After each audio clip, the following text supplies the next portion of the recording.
what's going on, ladies and gentlemen? It's a little late, but you know what? In wrestling time and in quarantine, time does not exist. I'm, of course, your host, Matty G, coming at you live, as you can see, from Isolation Station 1123. This is Suplex City Chat. We talk all things professional wrestling. Do want to do a quick shout out real quick to the family of the Road Warrior Angel, or Animal. He is an angel now, I guess you could say.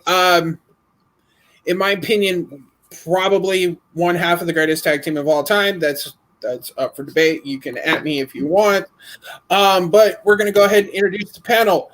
He is the leader of the Darker Order. Not like this. It's like this.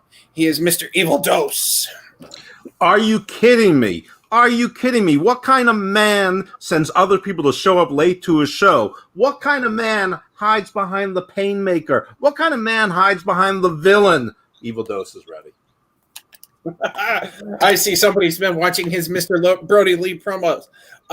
He is the bringer of the pain, and that is spelled Payne. He is the Painmaker. Oh, this is going to be exciting.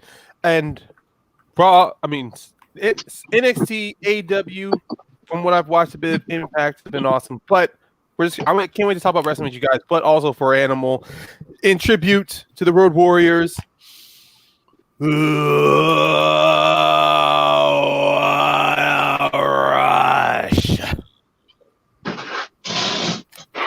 And on that note, I think Ryan shit his pants. He is the best there is, the best that ever will be. He is the best there is, the best that ever will be, Mr. JB3. Man, hold on. I'm falling all over the place. The charger's all tangled up. But yeah, it's fun. It's fun. It's a time. We're going to talk some of this wrestling. You guys have noticed a trend tonight. It's going to be, we're going to spend about 5.2 seconds on the trashy ass shows and then go to the real shit. That's how we do. Yep. I wasn't going to get to that yet, but that's okay. And it wouldn't be a trip to Suplex City without our resident villain. Hey, what's up, everyone? This is interesting week in wrestling. Depends if you want to hear the hot takes. And, of course, stay tuned to the end when we do our predictions for the next WWE pay-per-view coming out this Sunday, which Matty G, too sweet. Tell them the pay-per-view name, brother. That's so... Fucking WWE, all right, man. so as you can see, the villain has lost his goddamn mind, but we still love him. Too sweet to him as well. So the way that this show is going to work, we're going to spend about 15-20 minutes talking about Raw and SmackDown, or I should say the dumpster fire shows. Then we're going to jump into NXT, and then we're going to discuss the two nights of Dynamite, which overall, in my opinion, was AEW wins the week. It may not have the view counts that, Raw or SmackDown does, but it was a better show. Even the hour-long one was, but that is that. So let's jump straight into it. Gentlemen, 15 minutes on the clock. What in Raw and SmackDown do y'all want to talk about? Randy Orton's promo. I mean, that's the only good thing I liked of Raw. Well, then talk about it, brother. I mean, look, it's been clear with Randy, he's enjoying going back, trying to, dip into his past, being nostalgic, but at the same time, trying to give a new edge to his Viper character. It's one of the reasons why he got that punt back. It's one of the reasons why he had Ric Flair back in his corner. But I like this promo because he's pretty much just saying, Drew Galloway, he took me to the cleaners. I was in the ambulance, and in that ambulance, I finally understood what it was like for Edge, Big Show, and Christian to be in that ambulance while I gave him the punt kick. And I like how in his promo, he doesn't come off as sympathetic. It's just more of, now that I know what you went through, I'm going to make sure you don't walk out of our match alive. It's pretty much just Randy Orton saying, this is going to be an ambulance match. The difference is I'm not going to hold back. I'm going to kick your damn head off, or I'm going to try to decapitate you and then roll you out in a stretcher or in the ambulance, whatever. I could give a couple things on the shows real quick. I mean, SmackDown, listen, whatever the end is, I'm not sure, but at least they're continuing with this Miz getting Mandy traded to Raw angle, and they're continuing with that story, and they haven't forgotten about it. Again, the purpose of it, I'm not sure. Where it's going, I'm not sure. Sasha got attacked again by Bayley, so they're continuing that. And Roman Reigns already feels like the most important champion in the WWE universe, and maybe in wrestling. So that's been been doing pretty well. The rest of the show, I really can't say that I remember much of it, except the Lucha House Party seems to be feuding with each other. Who cares? Raw, the good, it's very hard to find. The Hurt Business continues to be interesting. I like the Hurt Business. I like MVP a lot. He's the closest thing they have to Kingston as far as a natural talker. I guess Joe also, but Joe, he hasn't been around consistently. What else on Raw was okay? Let's see. There was that. Yeah, well. No, you said about okay, not horrendous. I think a metaphor for Raw was when a young, exciting shoot fighter who has a little bit of excitement around him lost to a never was in Raw Underground. So when Dolph Ziggler puts out Arturo Rujas, that sort of ruined spoiled a lot for me. I mean, if ever there was a place for Dolph to remember he's supposed to do jobs, that was it. And Retribution, pretty awful. People at home were it was like a car wreck, and it was almost so bad that it was good, but almost so bad that it was good. So it just stayed at bad. Okay, I guess I'll jump in with Retribution or the wannabe Slipknot. More like they're trying to take Bane and multiply him by 2. Well, the guy in the back, if you look at the guy in the back, he looks like he's got a paper plate over his face. Yeah, he looks like a juggalo with that mask on. No. Like Who grew up as a juggalo. No, as somebody who grew up listening to ICP, I'm offended by that. But I'm sorry, I have a cousin who's a hardcore Raiders fan, and he would think that's hilarious. I don't see the point for that. That's okay.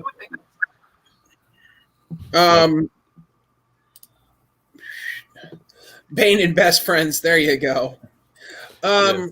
The good. I'm curious. I wouldn't even call it good, but the okay in Raw.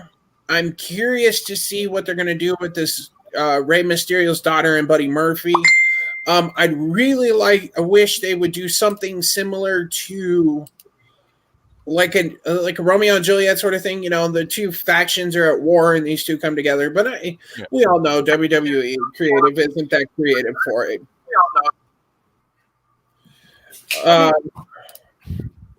Vince has like a long history of coming so close to making dream matches happen, and then he drops the ball, or he just keeps holding it off because he wants the big money when not really capitalizing on it. And I'm just gonna give my quick 2 cents on Retribution.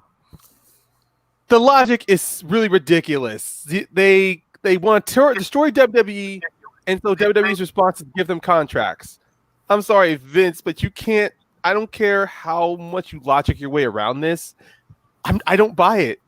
I don't buy whatever he's selling to me. I think that's if he wants chaos, then contracts too. We see 5 people, but sometimes we see 30 people. Yeah. How many of them? I mean, if he really wanted, if you really want that mystery in the air, you would have done better with the face concealer. Like, actually give them full covered masks like they did in the beginning with Retribution, or give them balaclavas, you know, the stuff that's used in, you know, that really gives you a full covered face. No, wait, what's that stuff that the military uses? Like, it's bulletproof face mask. It's called a balaclava, right? I think that's a Greek dessert. I'm just saying. I could be mixing. Yeah, I know. I am thinking of something sweet, honestly. So you could be right. But I'm just saying, if you wanted to put the mystery out there, I'm like, which members of Retribution actually have contracts? Then keep the 5 main ones covered, like facial wise, because at this point it's obvious that it's Mia Yim and Mercedes who's the 2 women there. They just weren't trying. I mean that's we all know who they were. Doesn't matter. Yeah. No, we already knew who they were. Anyways, I mean, the count. I know. But you changed their fucking Twitter handles the day of, so it's like, come on now. I wanted to see Mia Yim in a few more NXT matches before she got thrown before she was really part of that. I don't really care. Same with Mercedes Martinez, you know. I don't really care about that. Let's see, SmackDown. What happened on SmackDown? Alexa Bliss. JB3 had some words. Oh, my bad. I have some words. SmackDown. You know, I won't be long, I promise. You know what Raw reminded me of? Raw reminded me. So you guys remember when Triple H called Owen Hart the nugget that went and flushed down the toilet when all the Hart guys left and he was the only one remaining? Yes. In the WWE. It's almost like that, except instead of a nugget, it's diarrhea shit all over the bathroom. Oh, so that's what Retribution called it. That's all I got to say about that. Yikes. So SmackDown, since Villain decided to disappear, SmackDown, I'm curious still about this Alexa Bliss thing, where she was normal, her kind of happy heel self, and then all of a sudden, somebody said when I can't even think of her name. Lacey Evans said, "Are you going to get the Fiend?" Yeah. She went back to this whole trance state. And then if you watch WWE shit online, like they showed her like in the back during an interview, she was still in this trance state. So I'm really curious to see where this goes. But that's all I pretty much remember of SmackDown. I mean, the stupid angle of Miz getting his whipped by Otis and then serving him papers. I'm sorry, is Miz becoming an authority figure on SmackDown? Because none of this makes any sense with him being able to engineer Mandy Rose being traded. Now he gets attacked by Otis because he's an active wrestler, and Otis is an active wrestler. And then it's just more of like, you've been served papers, and now you turn over your Money in the Bank contract to us. I mean, if they really want that contract on Miz could have won it in the Money in the Bank, or at least set up a stipulation match between Otis and Miz. Winner gets Money in the Bank. The destination may be one thing, but this journey so far has just been shit. I think on a technical point, that lawsuit thing was ridiculous because there was something in there. Tucker was like, and if you don't do this, they're going to take you to court. No, a lawsuit is taking you to court. There's no, if you don't do this, we're going to take you to court. That's like an admission in there. It drives me. It was just. Yeah, I'm just going to write this down. Next time someone tries to sue me, word, you sue me with papers. You're taking me to court. No ifs, ands, or buts. Now I want to let Villain off the leash. We've got a few minutes left. Villain, tell us what you thought of Raw and SmackDown.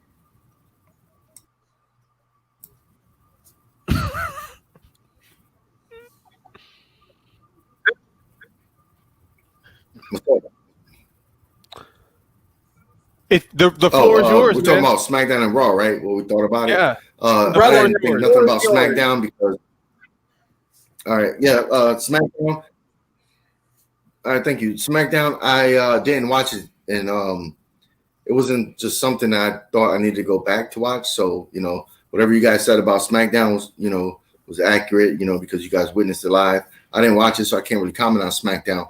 Raw was a shit storm of boring, tedious, out of date Retribution. Yeah, man, they came out with the mask sauce with other masks and excuse me, I was choked. They had stupid ass fucking names, and there were nobodies in NXT. None of them were former champions anywhere.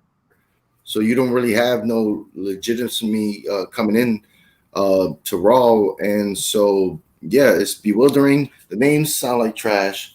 I think Jerry Lawler was funny as fuck when he said T-bars, when he broke T-bar down, like what it stood for. I thought that was really cool and funny. But, yeah, I don't know what's going on with Raw. And right now, I'm glad I had so much AEW in my life this week. So, yeah, say.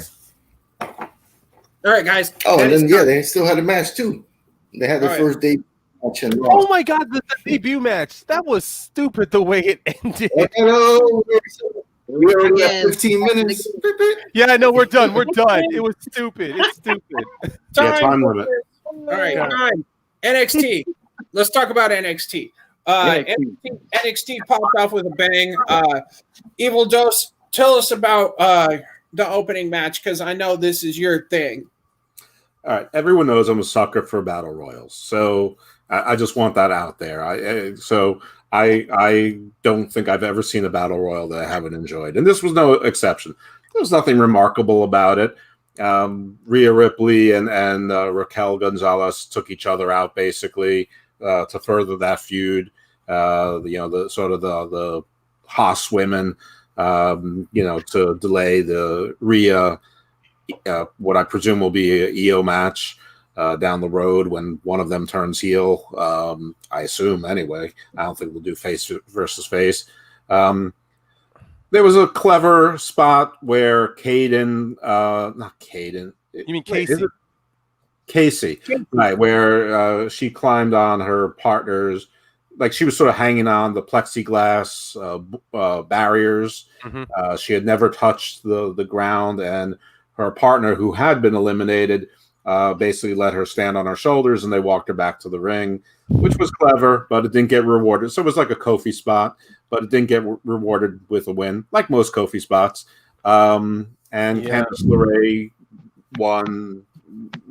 I'm not into the Gargano Power Family thing, but if they're gonna insist on playing that thing out, I guess fine. But I enjoy Battle Royal. It's fun. I thought that NXT was a pretty good show this week. I just don't think that there's anything exciting about NXT right now. It's very much in flux. They announced that there's a former champion coming back. So everybody's like, is it Killer Cross already? Is it Seth Rollins? Yeah, they're going to put somebody who they just trademarked the Monday Night Messiah, and they pay him $4 million a year to be on a show that, sometimes doesn't crack 600,000 viewers. They're not doing that.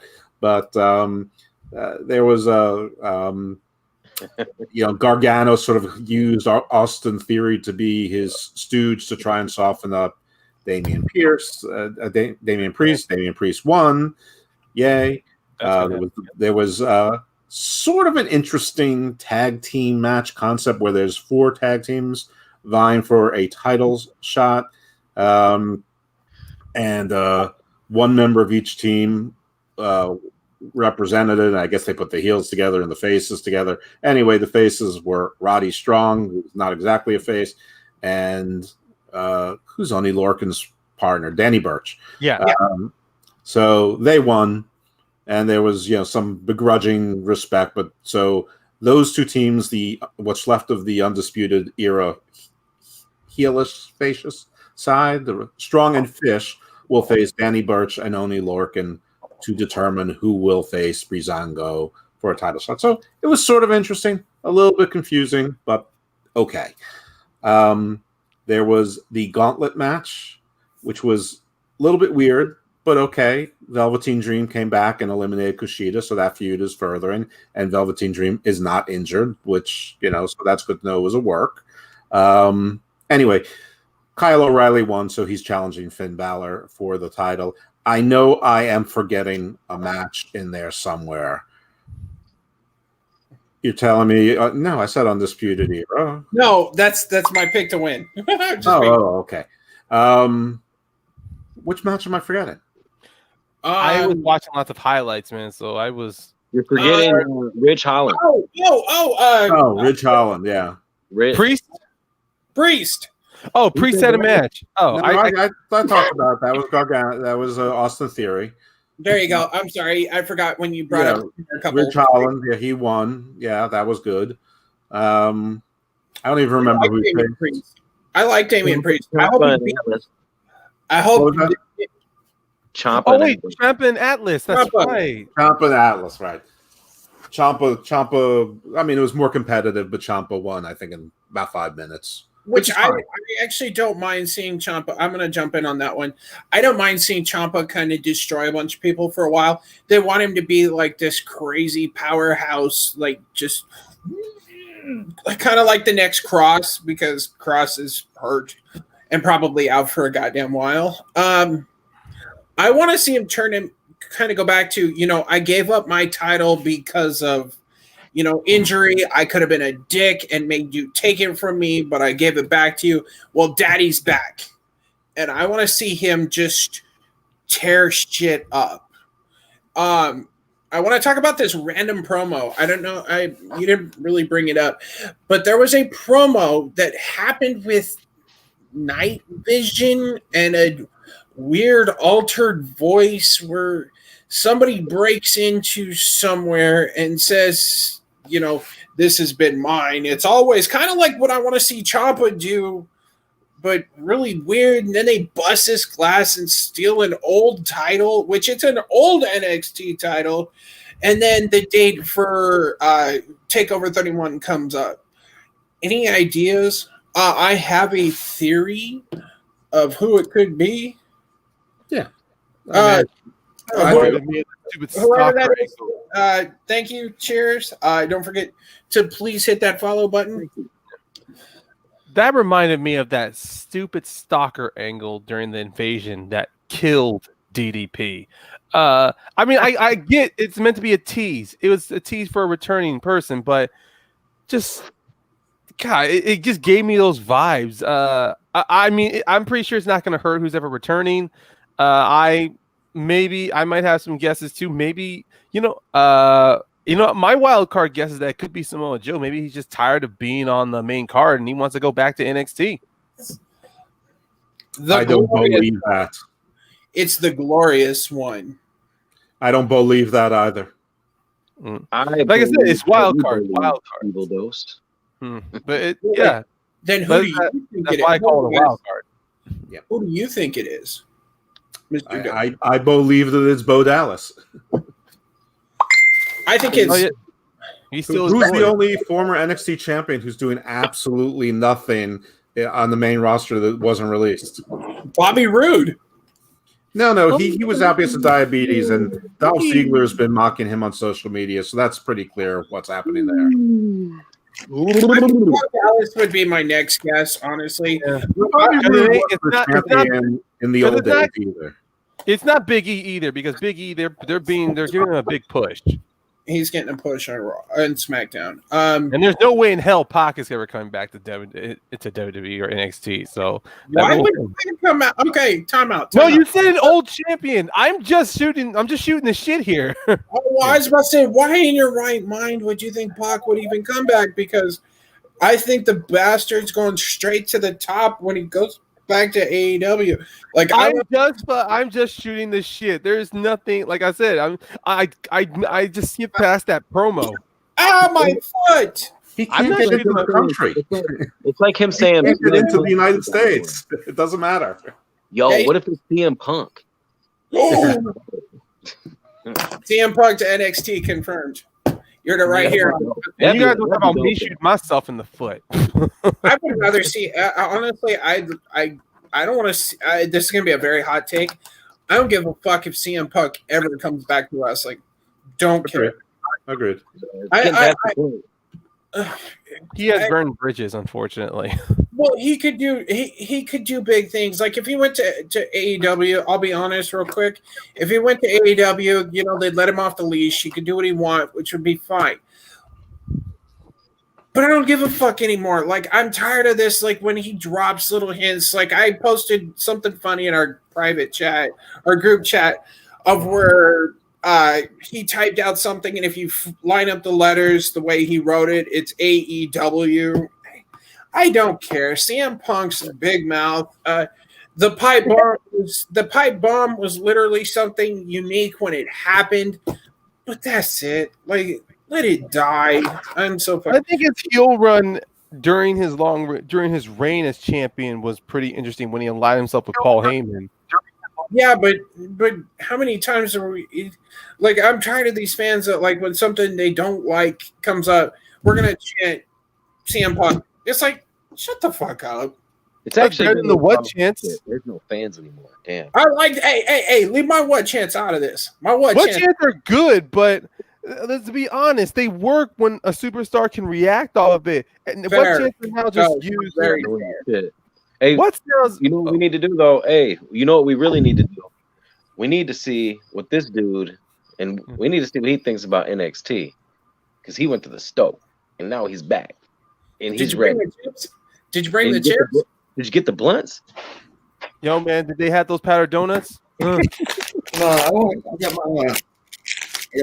my nuts. Some trail mix. All right. Where's the chips, homie? I should have brought the 99 chips. cents. Where's the onions? Hey, fool, where's the onions? Yo, can we hear? I got popcorn in the house. I ain't gonna splurge tonight. That'll work. All right, you good? NXT was good. NXT was good, like it always is. The problem with NXT for me is that they're on Wednesdays at 9 to 11, and they're going in direct competition with my boys, AEW, and they're always going to lose. They lost this week in the ratings. AEW, of course, had 800,000 viewers, or ratings, whatever. And NXT was in the 600s, 600,000. So it's always going to be this gap, it seems like. And 600 is not really good right now. And everybody knows that NXT is still the third brand. It's like you're programmed to watch Raw and SmackDown, if you've been watching it for the last 10 years, 15, 20 years, So you always watch the shit, but NXT, you don't really have to watch all the time. And yeah, they have great competitors, but they have no stories that are really comparing what I like to see, at night, man. And I ain't gonna lie, it was a great week for NXT. No really bad botches. Everybody was doing their thing, but it's just the same old. It's NXT, and it'd be good wrestling, but yeah, people prioritize SmackDown and Raw, and then AEW now. So NXT is always just gonna be lost in the shuffle, unless they move to another night and then maybe stories. But you know what? It is what it is. Candice, you're gonna be you're gonna be fighting for the title at the pay-per-view. So that's good. Johnny's wife, Johnny, has a match pay-per-view. Too sweet to that. It is what it is with NXT. Alrighty then. That's anybody else have a topic on NXT they want to bring up? I just want to say one thing I didn't get to say.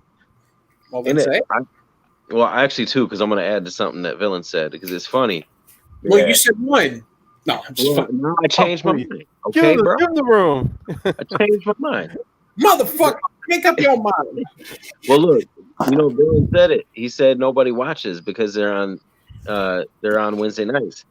And one of the reasons why is because they want to put that show against AEW, but then Vince McMahon wants to pull all their good stars and ruin them on Raw, and they don't recognize not a thing that they do on NXT.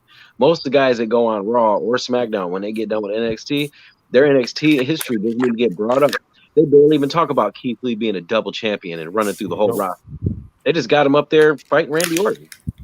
And that's it. And then changed his music. Like, they do that, and that doesn't do nothing for them, but it also doesn't do anything for NXT. Yeah. So the Villain made a really good point there. And the other thing I want to talk about with NXT, with that being said, he was good. He was right. It's a good show. It's a great show. And I called Kyle O'Reilly, and our homeboy Jacob Barber also wanted Kyle O'Reilly to win. I'm glad. I know they split them off. They're going to start doing some stuff with him. I like it, man. He went from the beginning to the end, and he showed, man. He showed up. He showed up for that. And I think he's been doing great, and I think he's gonna prove it. I mean, that match takeover is finna be, man. So I think people are in for a treat. Not many people, and I'm one of them included. I've seen a little bit, but not many people have seen Kyle O'Reilly as a single star before, so they don't know what they're missing. A little bit that I've seen, I'm excited for it. I would have to agree with JB3 too, because I'm one of those people that knew a little of Kyle O'Reilly. Like, I saw some of his matches when he was Ring of Honor when he was a champion in Ring of Honor. But when he came to NXT, I saw they were giving some singles matches and they paired him up with Fish. But it was even when he was still a tag team, when he was made a tag team, what always got O'Reilly over was his character and his comedic timing. I still I mean, not when he was champion, coming down the ring with them belt, just strumming the belts like it was part of the guitar. Also, whenever he was in a match, either when you saw him be when he was awesome with his striking ability, being technical. I mean, he was able to adapt very well when he went from Fish to Strong, or when he and Cole were temporarily a team, even though technically it was mostly O'Reilly. But even then, O'Reilly showed out of all the members in the Undisputed Era, he was the most adaptable in the ring. And he was also, as much as I love Cole with his one-liners, Kyle O'Reilly was also very physically funny, like comedically funny. Because if you saw some team matches like against Bird, when it was Undisputed versus Lorcan and Birch, or it was against AOP, there was always moments where O'Reilly would always have those stand-up moments where he looked like he's going to fight, and then he just collapses out of nowhere as if he just went from 60 to 0, like tank empty. But beyond that, I think this is a great wrestler to use out of all of Undisputed. If they're not going to go with Cole again, O'Reilly is the next best choice. Because as much as I love Strong, he never really gotten that opportunity like to get a good lengthy run with the North American title. I think he deserves a few more good feuds in that area. So O'Reilly feels like the best person out of Undisputed Era to move forward into the NXT main title picture. Well, we all know he ain't gonna win it. I mean, we all know that he ain't gonna win it. Go ahead. I have one last point, which actually builds on the Villain and JB3s, and that is I'm with everyone on the, NXT doesn't, it's not always canon, or it should be.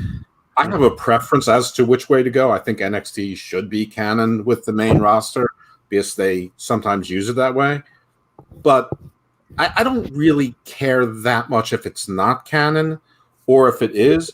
Just be consistent. Just pick one. Just stick to it. If NXT is going to be its own universe, use it as such. But don't bring up Adam Cole and say he's the champion one week for championship matches, or don't have Kevin Owens come with the title. Either acknowledge it or don't. Don't do it with one guy and then forget about Keith Lee's double title reign, or pretend that we have no idea who these 5 people are, one of which is Keith Lee's wife. Or fiance. I think they're. I don't know if they're married yet. They are in a relationship. Yeah, they're in a relationship. I mean, they're in a serious one. I mean, and there aren't that many people who look like Dijakovic in the world. I mean, he's tall, he's lanky, he's got that. His head is about 1.5 feet long. Like he's like a big small guy. It's like a weird kind of thing. So just pick one. Just stick to it already. I prefer that there's consistency there, like everyone else. I prefer it's canon, but pick one and stick to it. That's my baseline that I ask. I mean, if we had to do our best Brody Lee impression of "Are you kidding me?" It's pretty much with this. Yeah. Are you kidding me? And then get as many papers as you can, roll them up, and throw them at whoever you want to throw it at. Yeah. Mm-hmm. Yeah, I like the women. I want to go back to the Battle Royal. I like it. I think it continues the feud between Raquel and Rhea. Rhea and Raquel. It does do something with Casey Catanzaro. I really like her. I love the fact that they keep touching on her Ninja Warrior aspect. In my opinion, she could be the next. Oh Jesus! Why can't I think of John Morrison? She's got the ability to be the next John Morrison. She's still green, but she's got the move set to do something similar to that. I mean, she proved it in both in the Battle Royal and the Women's Royal Rumble. I think they should build on it. They could make her a fucking star. She could be maybe not the face of NXT, but she could be the face. Like the one, like the baby face to chase after the title, you mean? Exactly. She could be the baby face of NXT because, she's kind of doing some heelish shit from time to time. She's not really a baby face, but she's not a heel. She's the tweener, the champion. So, you could have Candice LeRae, kind of like they do in AEW. Holy shit, multiple stories involving one person. Oh my fucking God, there's a shocker. But what they can do is have, Candice LeRae, the heel of heels, coming after her title from here. And then over here, they could have Casey Catanzaro, the baby face, coming for it. And they don't have to blow it all off in one feud. You know, at TakeOver 31, they could have it her and Candice LeRae. They could have they could have multiple people going after the title, so it's not just one singular story. It could be, okay, so this takeover we're going to go this route, and then okay, well that worked. Let's go this route this time, and then we can connect these two and have them feud, and then the winner come here. So there's a whole fucking story. But we all know WWE, they're singular in their storyline. Like, okay. I think Casey also wrestled in the Mae Young Classic as well, because she did do a matchup against Rhea Ripley. And I think with Casey, yeah, she is green without a doubt. But when you pair her up against a wrestler who she has great chemistry with, like in most certain cases Rhea, she's able to really put on a great match with. So, I mean, she is slowly improving. When she's given those moments to show off her athletic and ability and her gymnast background, it's magic, 100%.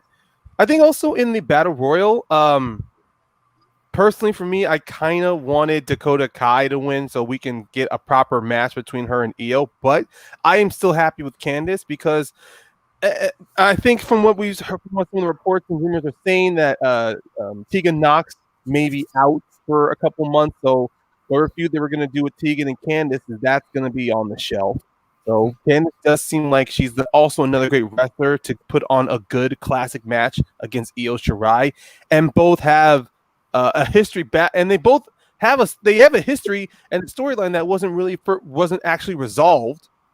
And I do remember their match against each other. I can't remember which takeover, but when Candice was still a face and Io had freshly turned heel. That was a fucking good match. I can't remember which takeover it was, but it was a fucking good match so it was just them in the first or kickoff match, and for that now they're gonna fight each other again, but for the title, I am definitely expecting that to be either the second or the match of the night. So you never know. Yeah. All right, gentlemen. Yeah. It's time for the main event. Let's break the rules. Dynamite. Wham! Let's talk about Dynamite, late night, dark, BET. Take your goddamn pick. I'm gonna start. I want to talk about late night. Kip Sabian put on not Kip Sabian. I'm sorry. Sean Spears put on a hell of a match. I forget how good this man can wrestle. I think they kind of blew the ending with the loaded glove. We all knew it was going to end with that loaded glove punch. Jesus, what a match! Like you forget Sean Spears can work because he's getting stripped down with Tully Blanchard on his balls. I mean, he's done good character work to move past that. And this new dynamic with him with the loaded glove and the steel slug, it adds something new to his character, to where you saw in his match against Seidel, he's putting on a great clinic with him. And then, unlike most of his dark matches where that slug is only brought out to further punish somebody, you see that slug is being strategically used, especially by Tully. Because I did like that transition, how it goes, and they worked it very well. To when Sean Spears rolls out that ring, he sits on that chair, Seidel gives him that drop kick. It's a great transition to where Tully can slide in that slug instead of having to be some stupid oh hey, look at me, or the ref argues with wrestler, and then Tully just tries to slide it in like what Wardlow tried to do with MJF at All Out. Distract somebody and then you throw in that ring. No, it worked much better because it was conspicuous, and it wasn't sneaky, because Tully has been out with Spears so many times. A ref could easily confuse it as if, he's consoling his wrestler.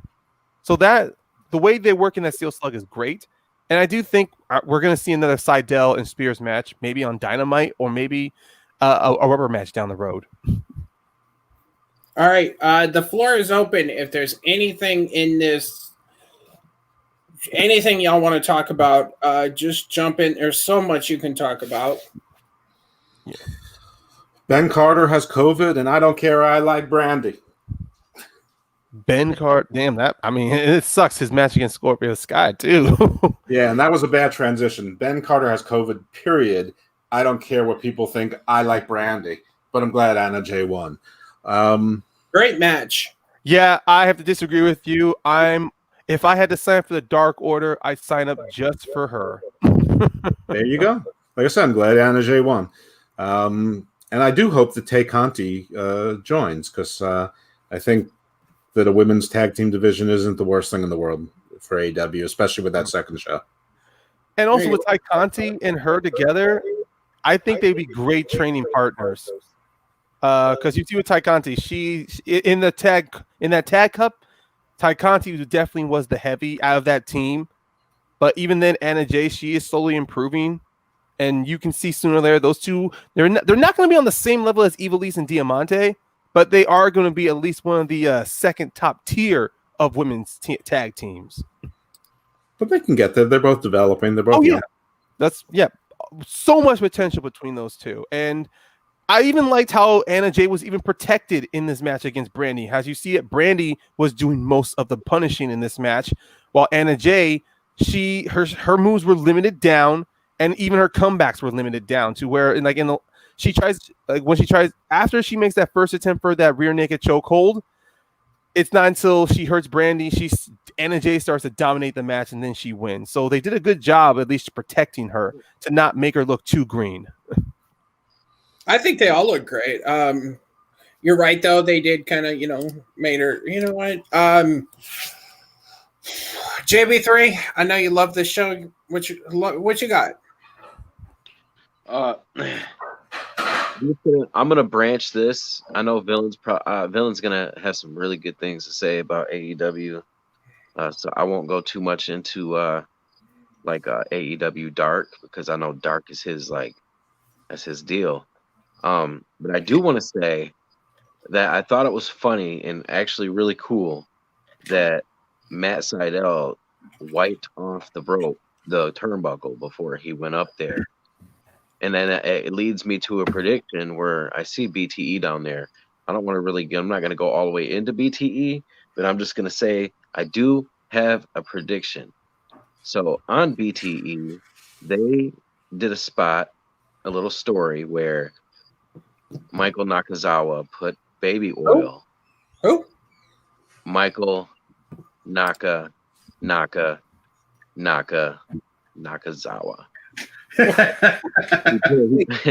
he put the baby oil on the turnbuckle, and that's what made Matt Sydal slip.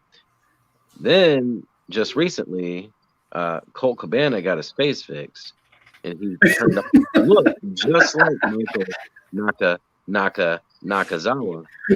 So I'm predicting that it's possible that Colt Cabana is the one who put the baby oil on the turnbuckle, and not Michael Nakazawa. That's the craziest thing I've ever heard. By the way, I think Matt Jackson Nick Jackson has COVID. The one that wasn't in the promo.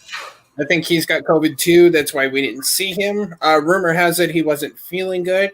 So that could be. I do want to talk about the Eddie Kingston. That man can promo anything. Like, he came out, did a 45-second promo on why he should be challenging Mox. And by the time he was done, I was like, man, fuck up Mox. Fuck him up. Whoop his ass.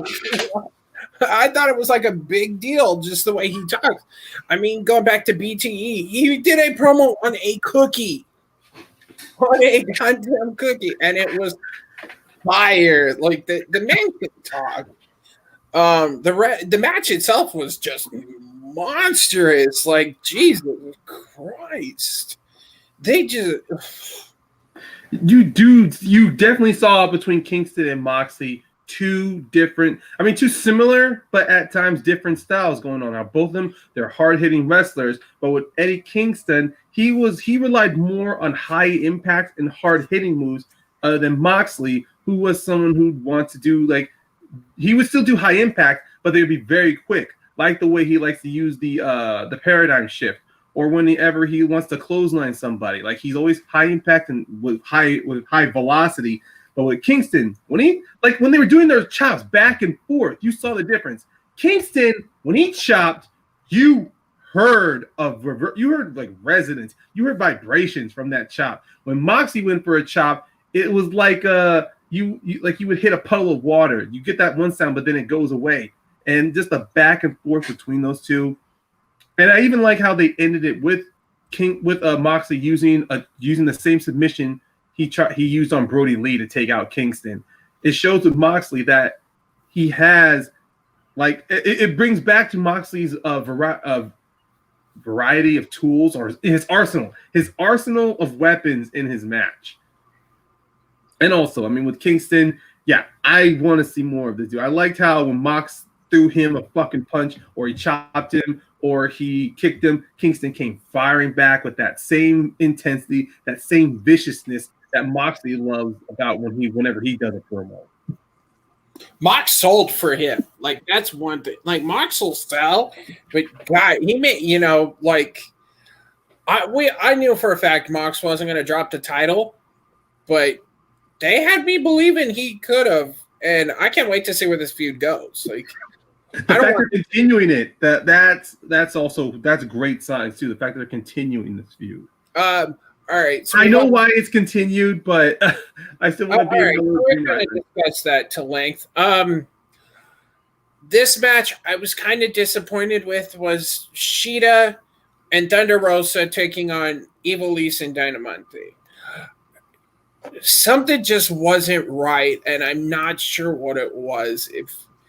If timing was off or something, but just you could even see the look on Thunder Rosa's face at the end of the match. She was upset, like visually upset. And I don't know, just something didn't work. I mean, it was still a good match. They still put on the work, but I was just kind of disappointed. Anybody else? Okay. VILLIAN, JB3, you guys there? Dos, what you got? What you thinking? I mean, I don't know if we're sort of jumping around a little bit, and I think with Dynamite it helps to go in order because there's a lot that's happening. That's true. But we'll stick with the women's. I mean, I don't think there's much to say about it. I'm not sure that Ivelisse or Diamante are long for the AEW universe. I'm not sure that they're going to be signed to long-term contracts. Shida and Rosa are clearly the two best. Serena Deep is also, I think she also at least got exposed. Not everyone who's out has COVID. A lot of them were exposed to someone, so we don't know if they all have COVID or not. Maybe that's semantics, I don't know. But Serena Deep is probably the third best female performer, and she's out now for a couple weeks. And Thunder Rosa tweeted that she is open for October. So I guess the NWA tapings for this package is completed. I guess her indie promotion doesn't have any shows scheduled in October. I guess they're a summer promotion. So I don't know if that's, but AEW did retweet it. So I don't know if they're trying to help her or, it's sort of saying we're going to hire you for more time or more dates or what. I don't know, but she definitely adds something to the division, and it seems like there's a story that they're working on. I'm not exactly sure what it is, but they would benefit from a Shida Rosa rivalry. But I mean, I think we're sort of doing a disservice to not start with the first match, which was Kip Sabian. I got it pulled up right now. I couldn't get it pulled up in time. I got it up now. Oh. So, all right, then let's start there. The show opened with a graphic for Road Warrior Animal, which, more ever we are. Yeah, we already said that. Opening match was the best man, quote unquote, Miro and Kip Sabian and the super bad girl, Penelope Ford, taking on the bad boy, Joey Janela, and the Concrete Rose, Sunny Kiss. Gentlemen, somebody start. Fill me in. I thought it was a good match. It was weird because It looks like Miro hurt himself on one of the spots over the top rope. I don't know. It was. I thought it was one of. I think Ryan may have mentioned this in the chat. Someone did, but someone said it. But it was one of Sonny Kiss's and Joey Gentleman's best matches of tag team. Was that you? Yeah. I agree with that, and I think, man, Joey Janela, as much as he's a jelly, guy, like he works, man. He reminds. I don't think he's as good as a worker as Cameron Grimes, but he gives me the same vibe. Like he doesn't look like he could be a good wrestler, but he'll surprise you with what he does in the ring. Kip normal, Sonny normal. Sonny can sell. Miro star in the making. Watch. Yeah, Miro hurt the leg, something, but still came back. And man, the last thing I'll say about this match is that he was so happy when he hit that kick and got to put the, and then JR called it the accolade, which he's been doing that a lot lately. I don't want to get Villain too riled up, but he's going to get them sued if he keeps saying the WWE stuff. But yeah, and it is now called the Game Over. Game Over. It's called his camel clutch finisher is called the Game Over now. Which I'm pretty sure me and Villain will use at some point. But yeah, it was great. You put some woman in a camel clutch, bro. No. What are you talking about? I didn't hear what you said. I'm sorry. I meant in our trivia stuff. We're going to use that as a question. Game Over. What is Miro's finisher? Get ready for that, everybody. It'll never be a question. Not anymore. Well, I got this match coming up that I need to win. You should make that a question. Villa, what did you think of the opening match?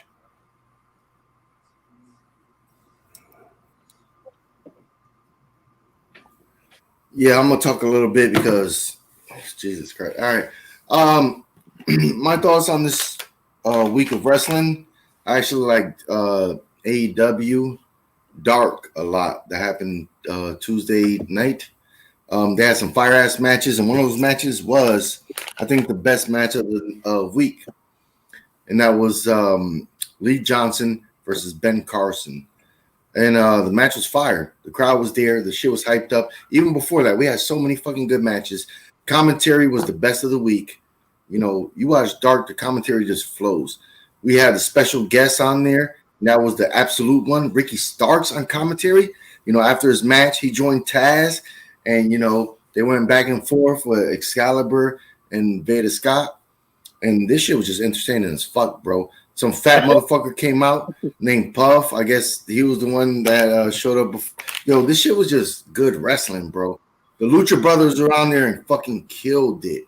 This shit was amazing. And then, of course, I know a couple of you guys talked about this already, but then they had the special episode, the dark, late night dark. You know, you guys fucking talked I'm not going to exaggerate. You guys talked for precisely about 5 minutes on this fucking Sean Spears match against what the fuck's his face, 450 guy. But they had better, you know, in a J1. There was a lot of shit going on, man, with AEW, and that's what I like about it, man. It's just, you know, these matches were good as fuck, man. I was entertained, and this was just some shit that was like all the stuff was just hitting from both darks. One was an hour and a half. One was, I think, at least 90 minutes or close to 90 minutes. Yeah, they had maybe 90, maybe an hour. The late night one. Was it 74? I forget the time, but everything was you know, and then we have all this shit. I think everybody else talked. You know, I'm just saying my Matty G could bring us back to where we need to go. But yeah, AEW is fucking fire on YouTube, man. Check that shit out. All right, so Villain, what did you think of Kip Sabian and Miro taking on? Who were they taking on? Sorry, the new Midnight Express, maybe. Oh, come on, Midnight Express. Hell no. Yeah, the Midnight Express. No. Yeah, All that's right. it. I don't buy that for 1 minute. That was a joke. I know. It was All Janela made right, it. if I'm gonna go first, because I guess that's what's hip right now, since everybody else is just going with that shit. So, if me, I would not have Mero's first match in a tag match. That's my opinion. The match to open it up was good, but I think it didn't do nothing for me because it was just so random. It's like you're trying to build this tag team, but then you bring in this new guy, and then that's who they got to sacrifice. So they could have brought in the same guys they had on Dynamite. They had a couple of good tag team matches on Dynamite. They could have brought in 2 guys from there, to take the first L's, not, Joey and Sonny. So it was what it was. I just wish that Mero actually had like a singles match. Just beat the shit out of somebody, put him in the camel clutch, how we old school guys call it, Iron Sheik, motherfucker.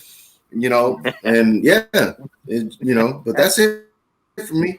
Yeah, I thought it was great, but it just didn't make sense in the long run. All right, so next up, since now we're all caught up, I want to at least say one thing regarding everyone's feelings of Miro in this. I think this was a good way to get him in his match, a tag match. Despite what people's feelings are, he had not wrestled after he left. He had not wrestled in a while. He's mainly just been on Twitch. So him being in a tag team match is good. He can get some of that ring rust out of him, while at the same time, getting to see what he's capable of outside of the WWE style of wrestling.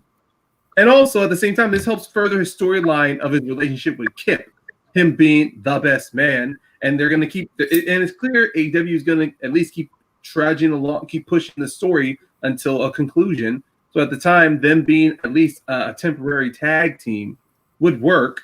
So then when Miro is off on his own, he'll have a couple of tag matches. So he'll feel warmed up and ready to go. So when we do see him in singles matches, he'll be able to put on maybe 20, 30-minute bangers out there. All righty, let's go on. I'm sorry, but was he injured? Was he injured for a couple of years? Sure. Because you're acting like this dude was like frozen in time, and then needs to be thawed out. We saw what happened with Private Party during the quarantine, during the shutdown. It's like any job. If you do the shit well, which he does, they looked like they were green again. Even though on Dynamite, when there was crowds, we saw. We're not talking about Private Party, bro. No, but right, I want my time. Yeah, we're not talking about Private Party. I'll just say you guys are trying to make up as I'm trying to say that Miro is injured. I'm not saying he's injured. When you don't wrestle for a while, I'm not saying you can't get back to wrestling the style you want to wrestle. And AEW is clear they do. They do. Bro. I didn't even talk I talked like 30 seconds here. You're trying to defend yourself. I'm not even going at you like this, man. I'm just telling my proverbial, and then you're always just talking this right now, which I don't know what the hell's going on. No, I'm not saying that, but you're saying like Kip Sabian, because it's Sabian. You two get a room. But it could have been, Kip Sabian out there, and been affected if he was a singles match and Kip Sabian was out there. But you know what? I disrespected the host, so I'm just gonna shut the fuck up and let this whole night. Dose is gonna be solo. And because on an island, I'm going to be isolated because this whole AEW show was promo strong match week. And I don't know what you guys were watching about this match, but it was terrible, awful. These guys don't work together. The only people who have less chemistry than Miro and Kip Sabian is Kip Sabian and his fiance, who have no business being together. Sonny and Joey. Sonny was the second best performer in there. Janela stinks. He's good at falling down and not hurting himself from high places. The end. This match was terrible. They had a story, and they lost it about 3 minutes into the match. The story was that Kip was going to do all the work on his own and wasn't tagging Miro in. But about 3 minutes in, Kip Sabian's bowl kicked in. He got stoned or whatever happened. He forgot the story, and the whole thing went to slop from that point on. I don't know if Miro hurt himself. I don't know if he had ring rust. I don't know what it was, but I'm okay with the Painmaker's point that he hasn't wrestled in a while. So they're getting some rust off him. They're bringing him back. They're getting his wrestling endurance. That's fine. But this match was terrible. Okay, let's move on, shall we? Because this is gonna just start some more shit.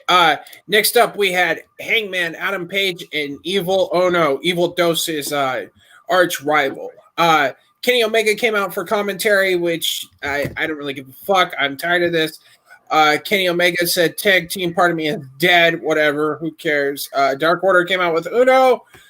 Uno started taking an ass whooping from Page.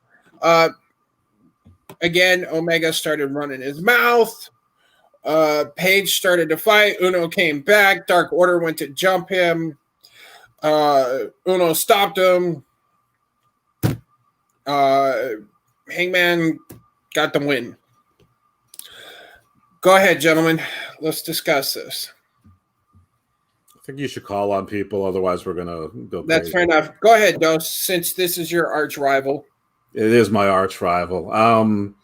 Actually, Uno acquitted himself okay. He had some funny moments when he got up there on the turnbuckle and did the Ingobernables pose and sort of shoot people away. That was sort of funny. I'll give him that. But this match also went way too long. I'm not like last week with Kazarian.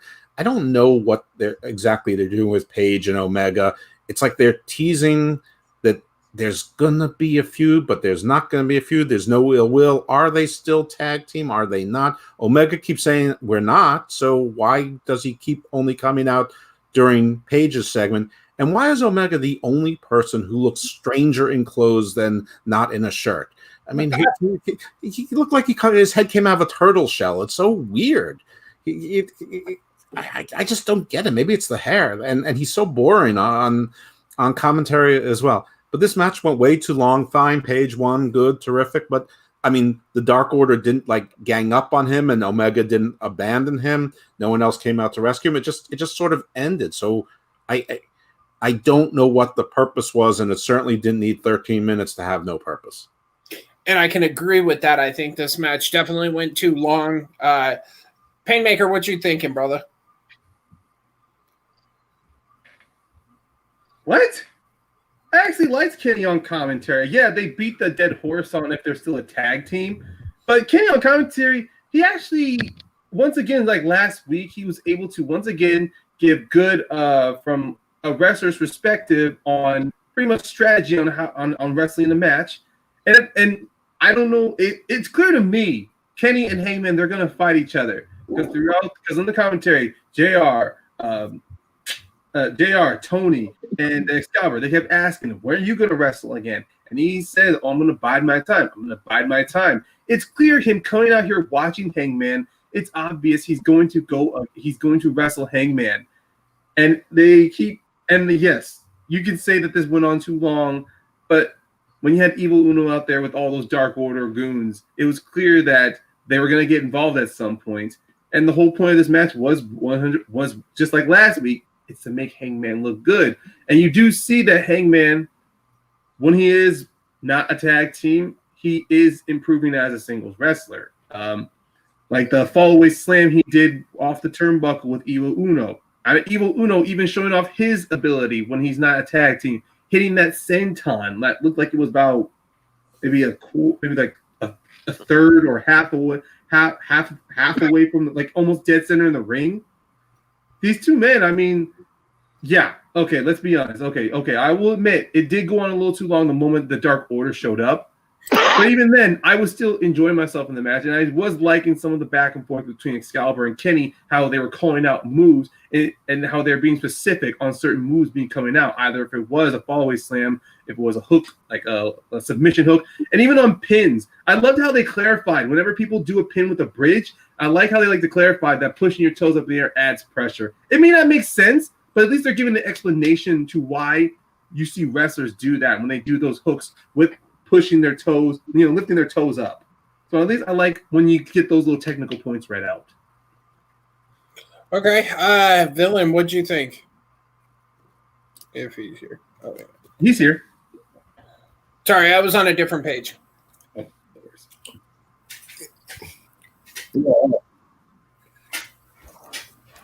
Which match was this again? Because Ryan lost me at the end. We were talking about Hangman the and Evil Uno. Hangman and Evil Uno. Yeah. Oh, thank you. Oh, this was straight trash because it went too long because Kenny Omega was in commentary and he is fucking boring as shit. The boss even fucking checked him coming out, talking about his gear, you know, and it's like, you know, other people said this before, and I'm not going to copy other people, but yeah, man, this guy just is not connecting for me. You know, since everybody is talks way too much about their opinions, we'll talk way too much about mine because that's all we do here, live and uncut. Okay, so why is this that matches? Why does Hangman Page matches? You know, and Kenny Omega has 0 matches since they lost the titles. But Kenny Omega now trying to be sassy on the mic, like I'm telling you, and put a fucking and put some hoop earrings on him. You know, he could wear a nice bandana for his hair, you know, and come out just sassy like he does. But that shit was boring as fuck, man. So yeah, this was this is what I'm gonna go trash and throw it to JB3. Yeah, I was gonna say it was trash too, but I liked the match. I'm digging. I always like watching Hangman wrestle. I'm glad he's ignoring Kenny. I don't want him to sit there and act like there's, you know, like it bothers him too much. The whole shit with Kenny is pissing me off. Like it just that's stupid. Like get him off of commentary. Take him in the back. Tell him you ain't talking no more. Put some glasses on him. Get a motherfucking toothpick and a leather jacket, and have him beat the absolute shit out of fucking everybody. That's the only way I want to see Kenny Omega. I don't want to see that stupid whatever they got. And I agree with Dose too. He looks weird in regular clothes. And I like the fact that JR of all people commented on that. I thought that was funny as hell. Okay, I have a question for everybody. Did you think JR was just salty last night? Mm-hmm. Like, I really am starting to dig this salty ass JR, like this old man, get off my lawn sort of JR. I don't know. Like, I've been listening to it. You know, people were complaining about it, but I went back and actually listened to it and put JR in kind of this salty, get off my lawn, sort of like Clint Eastwood character. And I'm actually starting to dig it more and more when I put him like that. Except it seems he really legit doesn't like Excalibur. Like it seems a little mean. Yeah, and I'm Evil Dose. Not for me. I'd rather have him just say his catchphrase that. Right. It's a slobber knocker. Fair enough. All right, gentlemen. Everybody said that, so let's move on to do we really want to talk about Matt Jackson punking Tony Schiavone? Because that's pretty much all he did. Yeah. Nope. Stupid. All righty then. Next up was the TNT Championship, which I don't know why they did it, but okay. The Exalted One, Mr. Brody Lee, took on Orange Cassidy. I don't get it. I really don't. I thought it was kind of funny. Anna Jay tried to get involved, and Orange just put his glasses on her. But I don't care. I don't. I want to see Brody Lee be this big savage, and I this is gonna be weird because y'all know me. I'm a huge Orange Cassidy fan. I want to see him sit on the shelf for a while. I want him to go away for a little while, like back off. Because that's what was really special. Like when he fought Jericho the last time and he actually gave a shit. It was dope as hell. But like that whole feud was just starting because he was just kind of, walking. But this was pointless in my opinion. The match, this is going to be shocking, was trash in my opinion. I didn't like it. I don't like anything about it. It didn't work for me. JB3, what did you think when you're done? Um, eh, I don't know. I don't really have too much to say about this. You kind of just said it. Like, it just don't make any sense because, like, I like Orange Cassidy. I think he can go, but I don't think he should go full time either. I think he should manage best friends because, like, what he did in the parking lot match, that was cool. Popping out, hitting with the chain. You know what I'm saying? He makes a big impact and he knows how to explode in that moment. But if they use him like the way that they're using him, I know, like, it's just really rough. It's hard. Everybody, everybody's not Shawn Michaels. Can't work with big guys, And it ain't that he can make Brody Lee look great, but then Brody Lee has to sell for him, and that's the problem. It's always the problem. But like, yeah, it's everyone's not Shawn Michaels or AJ Styles, smaller guys that can work with giant guys and make it look credible. Facts. I mean, it just stinks. It stinks. It wasn't horrible. Like, I don't think it was like garbage. I can't stand it. I can't stand things that don't make sense. If it doesn't make sense, like why doesn't Marco stunt? Like, why doesn't he have on a pair of overalls and have a lollipop in his hand? Like, he might as well be going to school. This is probably why he's not on the show right now. He's probably back in school. Fair enough. I'm getting all mad about it. But no, it was just not. It was just like not there. I agree. All right, Villain, what'd you think?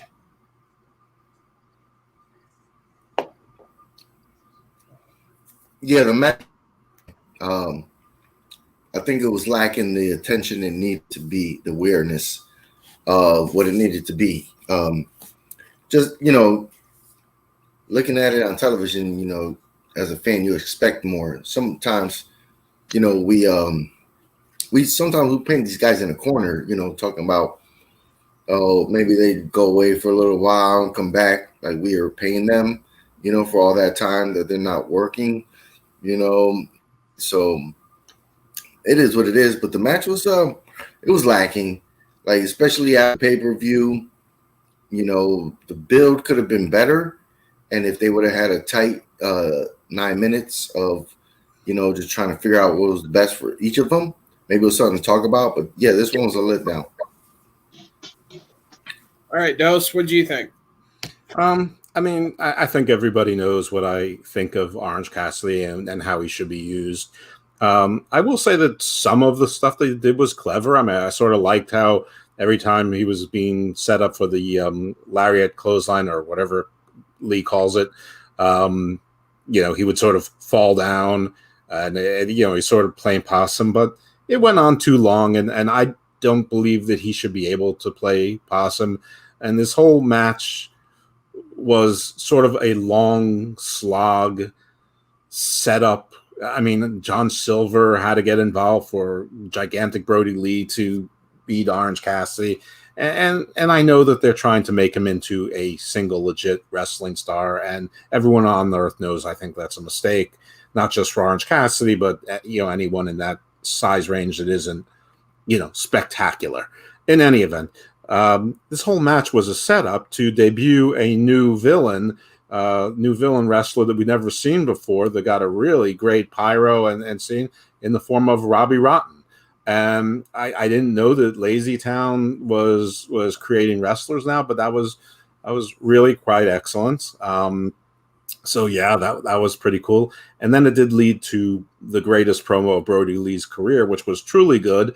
Though I will say once again, one of my criticisms of AEW is that they have too much in the way of gimmicks, and Brody Lee's carrying around the dog collar, insinuating that he's challenging Cody, not Robbie Rotten, spoiler, to a dog collar match, which he never actually said. It was just implied. And why is he doing a dog collar match? I mean, usually when you're doing a dog collar match, it's because you can never get your hands on the guy you're chasing, so you don't want them to run away. Usually the face is doing it to the heel, or there's a, usually it. I just don't understand where that's going. But the promo itself was magnificent. Anyway, this match too long, made little sense. I agree with everything else everybody said about it. I want to add on to what you said right there, the dog collar thing. A perfect example was The Fiend and Daniel Bryan at Royal Rumble this year. That was a perfect example because, The Fiend's magical powers to disappear. Daniel Bryan's like, well, I want to fight, so this is what we're going to do. The perfect example of it. And see, you kind of took the joke I was going to play. I was going to say we got Peter Parker from Spider-Man 3. But that's okay. Thank you for that one, Dose. That promo, it felt so real. I was going to wait till after we were done talking about this, but that promo was so just... Yeah. And Vince McMahon, I want to go back to Vince McMahon real quick. What the fuck was he thinking? If he can talk like this, and I bet I'm frozen. Oh, no, maybe not. Am I frozen? Oh, no, I'm not frozen. Sorry. You guys weren't moving, so I thought I froze for a minute. And I'm like, am I frozen? I'm biding my fucking time, so keep going. So, basically, what I just want to say, this promo was fantastic. I hope that it leads to something else.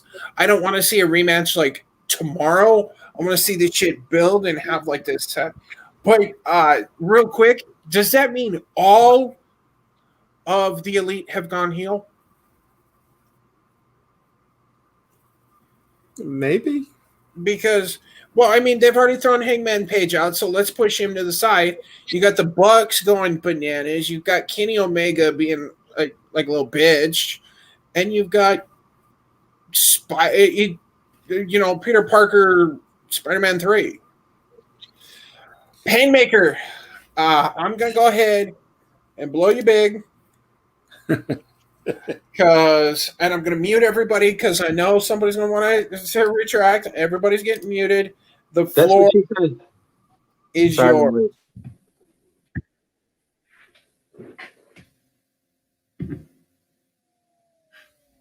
Look, I get you guys don't get Orange Cassidy. Some of y'all were questioning why he got this TNT Championship match.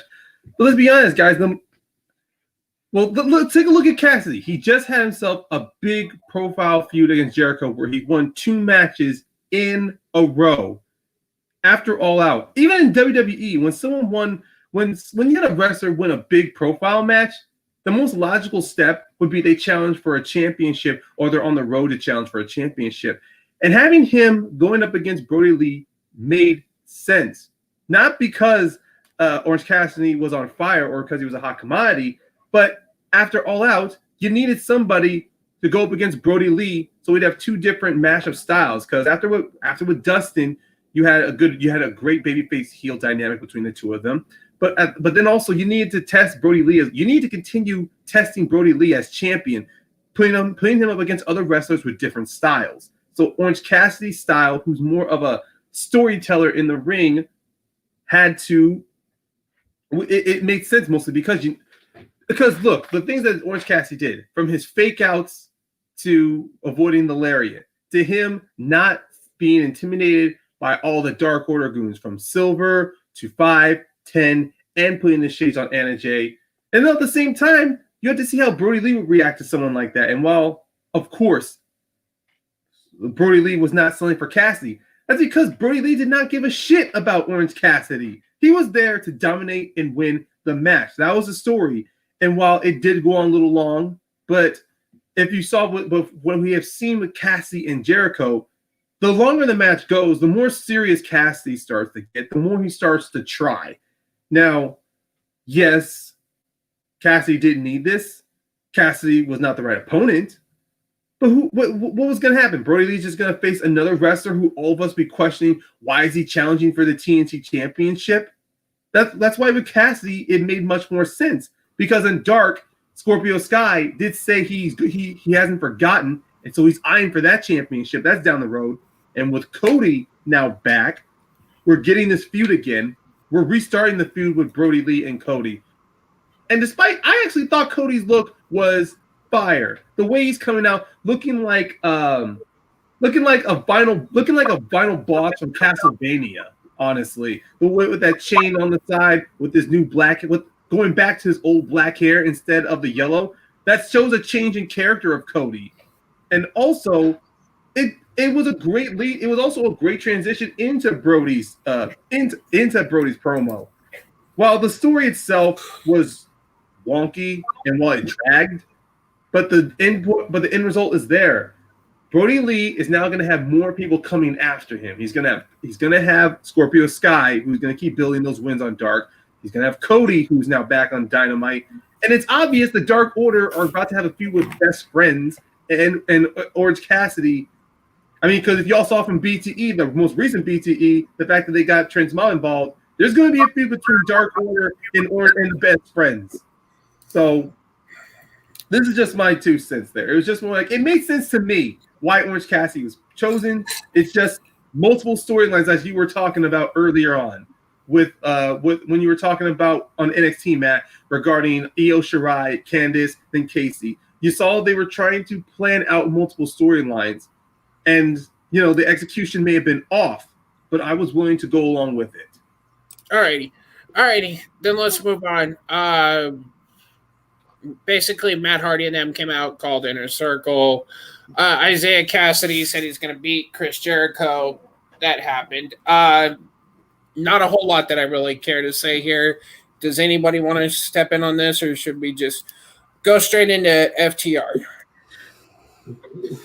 I'll say one thing. I know that it's sort of his role, but I'm already tired of Jericho selling for the least strong looking of the young stars. And I can see it in Ryan's face. I'm sorry. I'm consistent with this.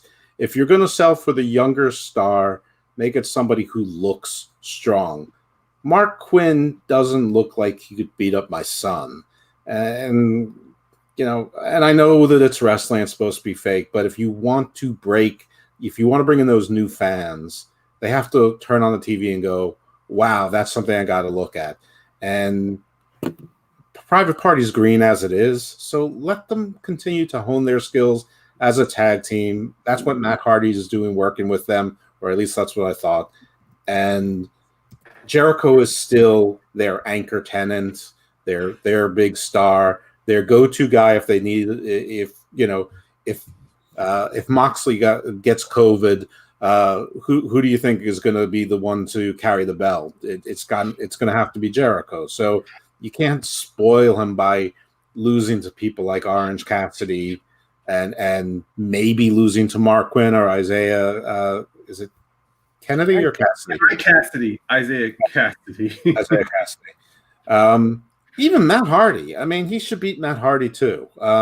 Anyway, that's all I want to say. I just don't like this trend that I think is going to happen. I mean, it hasn't happened yet, but it's just what I feel like what is happening more and more. That's fair. Yeah, I don't really care. They're saying some masked assailant came and hit him with a pipe. I don't care. Maybe they're leading to something. I would bet money it was Jericho. I still do, but maybe they're leading up to something. They could have tied it off by saying it was just Sammy getting vengeance for what happened at All Out, because clearly Sammy's back, so they could have just tied that up instead of trying to leave it. I think they were trying to stay as far away from that match as they humanly could. Yeah. All right, let's move on. Then the AEW World Tag Team Champions FTR came out with Tully Blanchard for probably Tully Blanchard's worst promo ever. He kept forgetting his lines. It's just really weird. I like the idea that they're gonna do like a 20-minute, match with people. If they don't beat them, FTR gets the win. I I like it.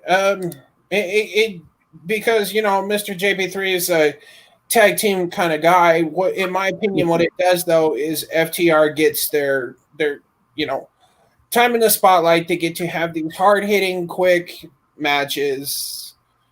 That's how I feel about it. Villain, what do you think of this promo?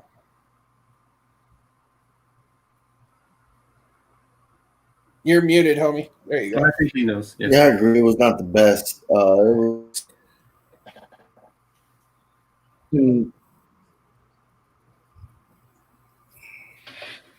Yeah, it was really nothing. Like you said, the promo kind of was fumbled a little bit, to be generous. So it just advanced the tag team storyline, which was, it was there. Other than that, it was whatever. Not great, and I guess okay. Alrighty. I guess we'll see what happens next week with this match. I think the only thing that was noteworthy about it is I don't understand what the purpose of the rankings are if Tully Blanchard gets to choose who they're wrestling next. I mean, Best Friends is the #1 rated team. Like it or not, they should get the next shot, or the Bucks should be fighting Best Friends because they're the #2 ranked team. I mean, that's the purpose of it. I don't know where SCU comes into it, and I saw the banner. I don't know what to call it. Anyway, the next week's card, and it's FTR against Daniels and Scorpio Sky, which is fine, except I had thought that it was going to be Daniels and Kazarian as the tag team, and Scorpio Sky was going to be the solo guy.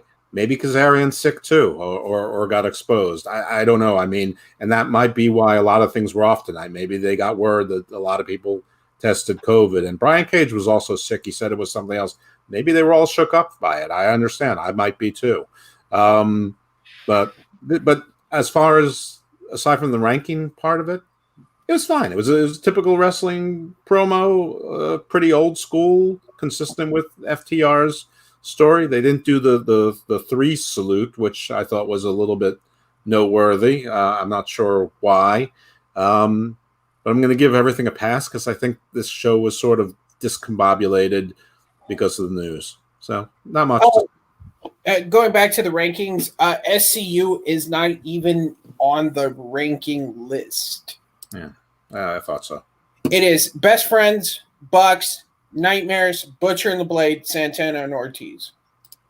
Just putting that out there. Paynemaker, what did you think of this? Not Tully's best, unfortunately. I don't think there really was as good. I think Tony was just trying to shoot off of the hip. I mean, they definitely had a game plan on what they wanted to get their points across, but it was clear that he needed to connect the dots a little more in order to get out what ultimately they were trying to say. I like the idea of them choosing their opponents and the 20 minutes of greatness because it's just, once again, another added extra layer of them being dickish heels. Because at first, you see them, they were going to say they were going to take on all tag teams. They're going to be welcome all comers. But now that they're champions, you see the cockiness in them, the fact that 20 minutes of greatness. If you can't beat them in 20 minutes, they still win. No draws. They're pretty much stacking the deck against every tag team they choose to face. And the fact that they are going to choose leads to some maybe interesting dynamics. I mean, they're not going to face Jurassic Express, obviously, so it's pretty obvious SCU. I mean, we might see a different change in tag teams because as much as I finally like the fact they're finally getting the rank, they're starting to at least pay attention to the rankings. But once again, this is just them being heels again. They're taking apart the AEW rules and constructs, how they brought back tag ropes, how they're trying to be more traditional tag teams. So it's just once again, these guys are being absolute dicks. So I like that added to their characters. Yep. All right. Mr. JB3, what did you think? Lay it on us.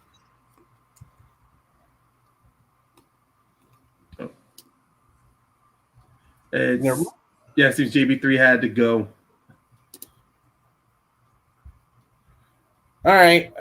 Never mind then. Let's move on to our predictions. But what about Villain? Villain, Who already talked? He already talked. Was that the end of the show? Yeah. Then we have there was Mox and Kingston, and then we tag and Mox and Kingston, which we already kind of discussed. So, all right, let's jump straight into the pre-show. I have no clue why this is on the pre-show Clash of Champions, but we have Asuka and Zelina Vega. We'll just go around the horn. Dos, who do you got? Asuka. Villain?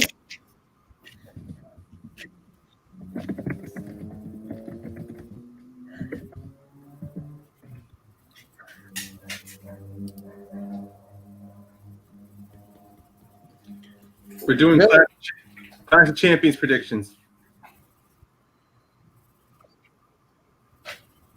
Villain, baby. Yeah, he didn't call nobody. He's called Evil Yeah, I called you like 4 times, bro. Oh, yeah, Asuka. And PAYNE. Yeah, Asuka. They pushed her. They're pushing Zelina too quickly, so it's like they're setting her up to fail. But it's Asuka. I don't get why this is on the pre-show. I don't fucking get it. I don't get why it's a match at all. So that's fair too. All right, guys, let's just jump down to her clients then. Street Profits and Angel Garza. I've got Street Profits again. Dos, who you got? I mean, I feel like these guys have been dancing for 6 months. Yeah. I mean, obviously they want Andrade and Garza to fight and feud. I don't know why they're separated from Vega, but the story seems to be that they're having success without Vega versus with her. I don't understand how that benefits anyone either. But I've been wrong every single time, and I keep picking Garza and Andrade, and I'm going to be wrong. I'm going to do it again. I'm going to go with Garza, Andrade. I'm going with my Blind Squirrel theory, which, by the way, is my Retribution name, Blind Squirrel. Okay, then. Villain.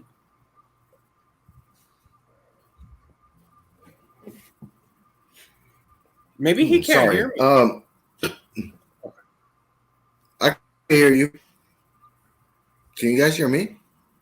Yeah, I can hear you. Yeah, well, you're selling the drama tonight.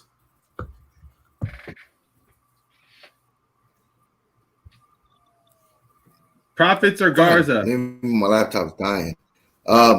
This match is weird as shit.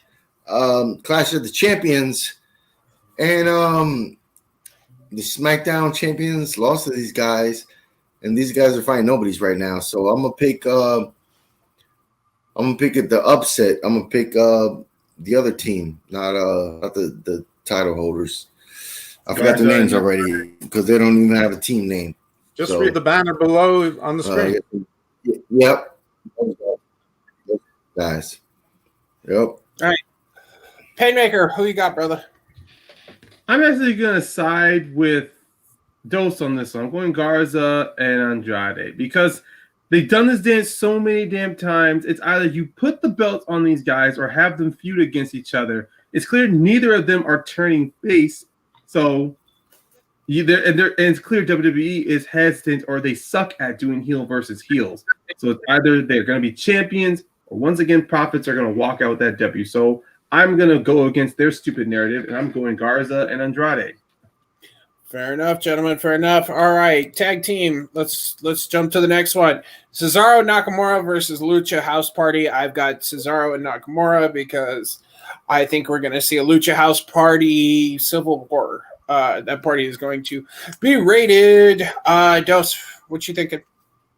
Echo that exactly. All righty. Villain. Lucha House Party. Ooh. I got them. All right, Ryan. SmackDown is yeah. Oh no, go ahead, man. Go ahead. I'm done. No, I'm going with the champs on this one.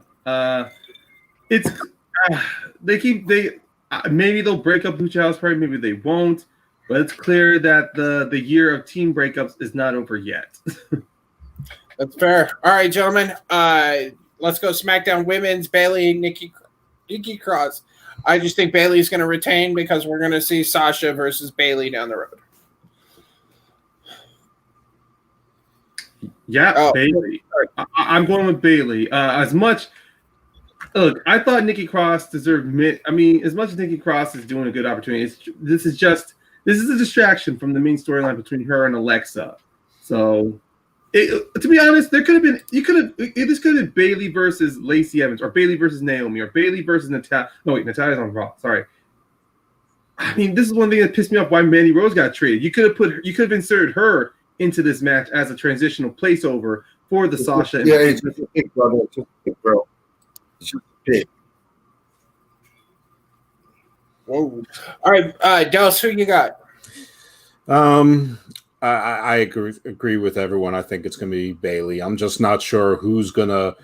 I think Bailey retains. I'm just not sure if it's a clean win or who interferes or both.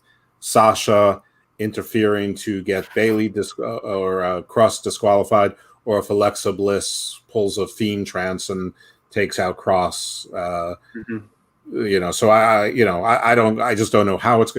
This card is so tame on paper that it almost requires there to be fuckery involved to get interest and to get Raw above a 1.7 the next Monday night. So I'm expecting a lot of shenanigans, including retribution, and I think this is going to be our first sign of shenanigans. That said, the last two pay-per-views have been pretty clean and clear of fuckery. So, but I said what I said. Alrighty. Villain, who do you got?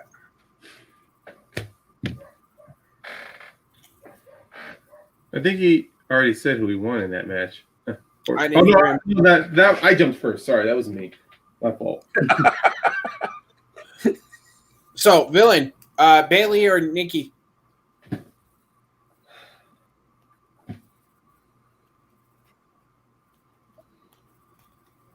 Bailey. Alrighty. Alrighty, Bill. Alright. Next we got Lashley. Sorry, I didn't make that one a scrolling one. I apologize. Let me fix that real quick.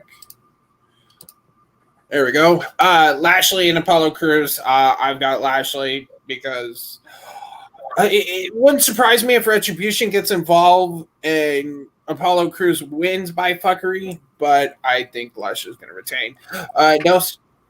I feel the same way you do, except a little bit by degree. I would be surprised if Retribution doesn't get involved, being that the Hurt Business has been the ones who have been standing up against them.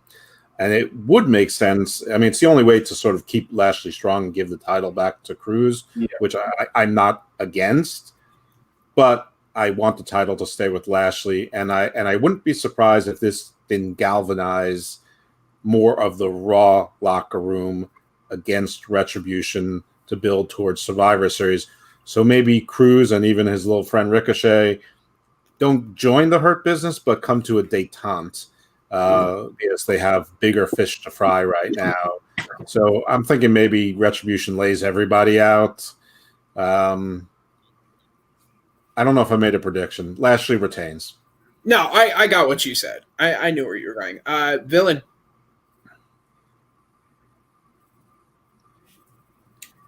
Lashley. Alrighty. And Ryan. The Hurt Business just keeps on booming. Lashley. I mean, Retribution may show up. May or may not, either post-match or during the match. I'm going to say they're going to show post-match. Alrighty. That is the second one we've all, the only out of the 5 matches we've done, the second one we all agree on. All right. This, in my opinion, will be match of the night. I think it's going to be just a spot fest. We've got the Intercontinental Championship, Jeff Hardy taking on AJ Styles, taking on Sami Zayn in his return match. I have Matt Hardy retaining because I'd like to see a story where Sami Zayn and him keep this feud running. Dos, how do you feel? This is strange. This has been booked well, even though it hasn't been a long build story. The 2 or 3 weeks they've done it, I think they've done a pretty good job with it. I think that Sami Zayn is gonna win it. I don't know why I feel that way, though. I think Jeff Hardy retaining makes sense. If nothing else, WWE pettiness towards Matt Hardy. So, but for whatever reason, I like the Sammy. He's the real champion holding the belt, but two simultaneous belts at the same time, that is old. So I'm going to go with Sammy on this one, but I don't feel strong about it. I'm excited about this match. This is that wild card match that I'm really looking forward to, and it's just the small build of it. Villain.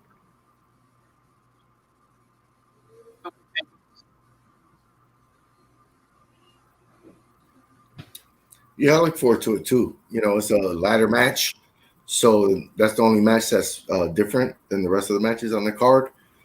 Three-way ladder match. I'm picking Jeff Hardy. All righty.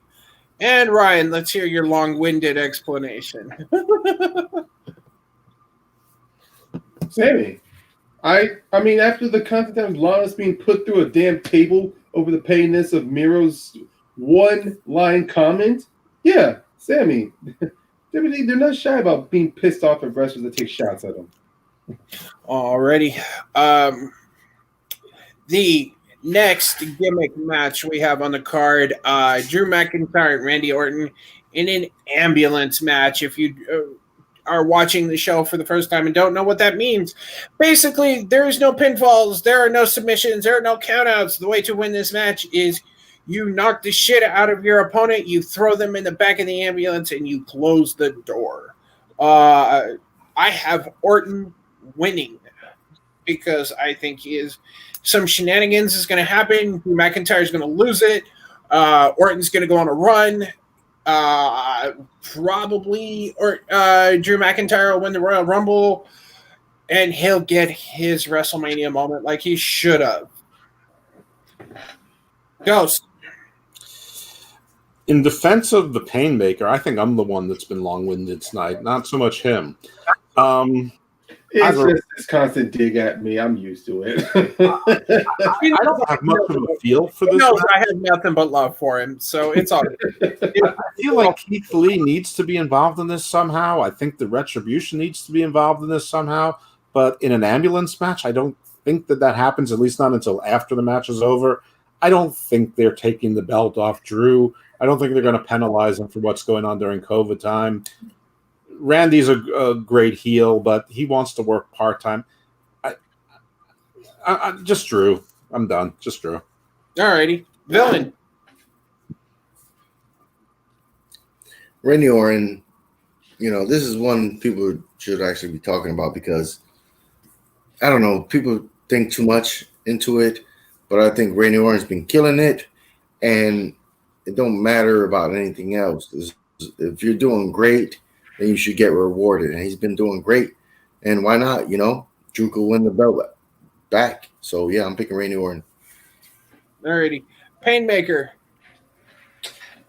I'm going with Drew on this one. I just don't think – I think that he and Lee could give a better rivalry compared to – I mean, Randy, yeah, he's been killing it. Yeah, but it's clear Randy, at least for the high-profile matches – after he gets that championship, I just don't know exactly how high profile he wants to be, whoever they put him up against. So, I could be thinking more into this as well, but I don't know. It just seems at this point that Randy, he feels like he's better off chasing the belt than having it. So I'm going with McIntyre. See, and the reason I'm going with Orton is because I think Orton and Keith Lee could have a hell of a run. Even if Keith Lee doesn't win it, just basically because of those matches they already had. All right, gentlemen, the Bloodline match. Yeah, it is what it is. The Bloodline match.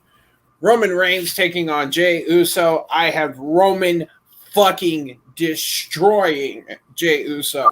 If I had my way, he would come in, have a Brock Lesnar style match where he hits him once or twice, 1, 2, 3, done. Dose. I agree. This one has to be like a 1983 Road Warriors match where everybody knows exactly what's going to happen. and instead of fighting it, they just give everybody exactly what they want.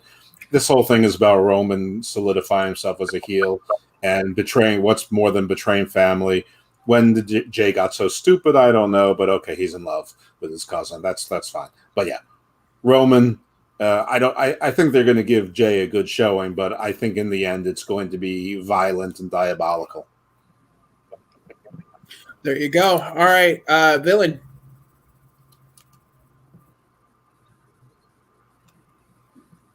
I'm picking Roman. I think the match is gonna surprise us. Well, I shouldn't say surprise us. There's a potential for it to surprise us if they actually have some kind of storytelling from bell to bell. But yeah, I'm picking Roman. Alrighty, Paynemaker, wrap us up. Yeah, it's Roman. This is Jay's character just fell apart because of WWE writing. I think the match, how I feel it's gonna be at first they're gonna be respectful, but then Roman's gonna get serious. Then Jay's gonna do his all comeback show he's full of heart, and then in the end, Roman's just gonna fucking destroy him. Alrighty, gentlemen. That is our predictions. JB3 can send me his. I will write them down and get them in our books. Right now, I still have a pay-per-view lead over the Villain. JB3 is rolling in next. Paynemaker and Evil Dose are actually tied behind them if I was going to keep score. I just go by the show. I should be on a curve. It looks like you are keeping score. Well, no. I mean, if I was keeping per match, I don't. I do per pay-per-view. I know. So let's round us out. Mr. Villain, tell the good people where they can find you on the interwebs.